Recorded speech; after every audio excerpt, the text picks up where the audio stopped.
My next one is Blue Beetle.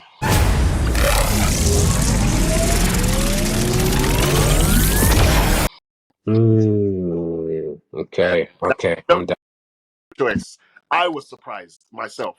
I was surprised that I thoroughly enjoyed this movie. It's a popcorn movie. Yeah. You know exactly what's going to happen. Yeah. Like, you know the storyline when you watch it. Is nothing new here or surprising, but sometimes you don't always need that.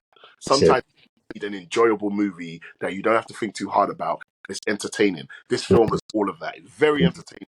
I like the character. I like the supporting characters, the family characters. I think they smashed it. Oh, I forgot how bad it looks. Target the family. Like I was saying before, I think sometimes when people like watch movies and they don't like movies, I don't think they realize that sometimes it's a movie that they don't like, characters that they don't like. So if you don't like a character, you don't realize that maybe it's because of the character. That's why you don't like it. This is like what about like some of the issues I have with some of Chris Nolan's writing sometimes, because I think because he's so like analytical, he thinks more about the story and not that much about characters. I think characters are almost placeholders for the stories that he's writing. Yeah. He doesn't think much about the characters. He just thinks of where these characters will go, or these will go, and they just got to serve the story, which is fine. I get it, because I understand that. But at the same time, us as an audience, we need to buy into the characters even more so than the story sometimes, because it's basic. But if we see what like the characters that we're buying into, in terms of if we see like their arcs, and we see where they went from good to bad or bad to good or bad to good again or whatever, like we need to see their journey, because we need to find a relatability, and it's the that we buy into. And this was what I was saying earlier with some of, like, for example, in Tenet, the John David Washington character, the protagonist, you didn't even give the dude a name. It's hard to follow a character and like a character if you haven't even given him a name. Yeah. And he's on a case, whether you make us believe that he's doing good or whatever, we still need a little bit of a personal input from him, and we don't get that a lot with a lot of, say, Nolan. Yeah. You know what I'm saying? So even with a film as basic and as popcorn as Blue Beetle is, they still gave us heart. What happened? Where did you go? Mama, I don't know. I think I cut a bus in half. And flew into orbit? So in regards to like the main character, Jaime, which is a pronunciation of his name, which is joke, because obviously it's spelled Jamie, but obviously Jaime is the way the family say it's jokes. And George Lopez is in it. I've seen worse. Where? You don't want to know. He's very funny. He's like a conspiracy theorist. Yeah. I laugh when I see conspiracy theorists in films. And I hate calling them conspiracy theorists, because most of the time it's not theory, it's proven, done research.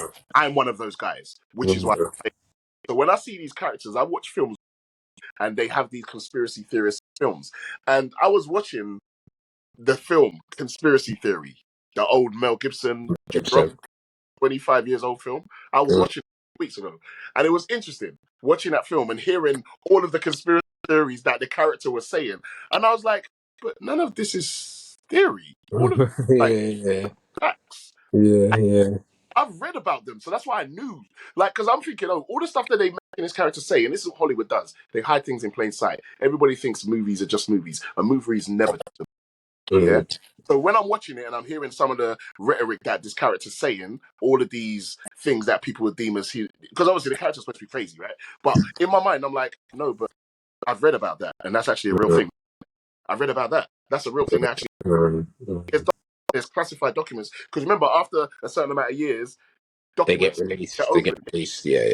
You know, Freedom of Information Act. But some people who haven't done research will say, bruv, you're believing mad shit. Go read the book I read. But anyway, so it's interesting when I see characters like George Lopez character. He's just like that in this film. A lot of crazy shit. And they always design these characters to look and seem crazy.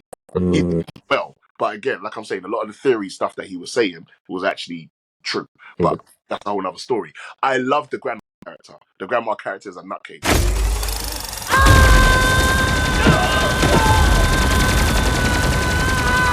¡Abajo los imperialistas! Funny how they reveal it because they kind of play her off like she had some past life. Mm.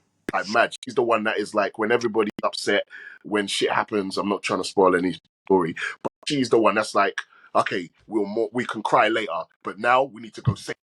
And Yeah. she's the one that charge, literally the grandma. So it's kind of jokes. It's kind of jokes, and I just kind of like the movie. So I just wanted to say, yeah, I think it's a good movie. The whole family can watch it. Easy, very very simple, basic, straight to the point, popcorn movie. Like I said, I've seen it a million times. It's just in a different format, and the character Blue Beetle, I mean, I don't know if I care about the superhero character that much. It very easily could be a TV series. I get it that it's a movie, but it's like, it's so popcorn, so kind of fun, kind of childish. You'd see it on Saturday afternoon, late Saturday afternoon with the Yeah. family Yeah. on Channel 5. It's one of them type of movies. Yeah. Yeah. Film, I wouldn't be surprised if this script was written in the 90s Yeah. because it has a whole 90s feel to it. Yeah, there's been they've been trying to develop it for years, so it's definitely probably an old, at least like a That, 2000 that script makes or something like that. Literally, they've been trying to develop it for years. So yeah, no, brother, I agree with you. It was an enjoyable watch. Um, it's a shame because they've done really badly at the box office. So I oh, think they're saying they might carry on his character when the new DC starts, but you're definitely not going to see that family or anything again. But yeah, I totally agree.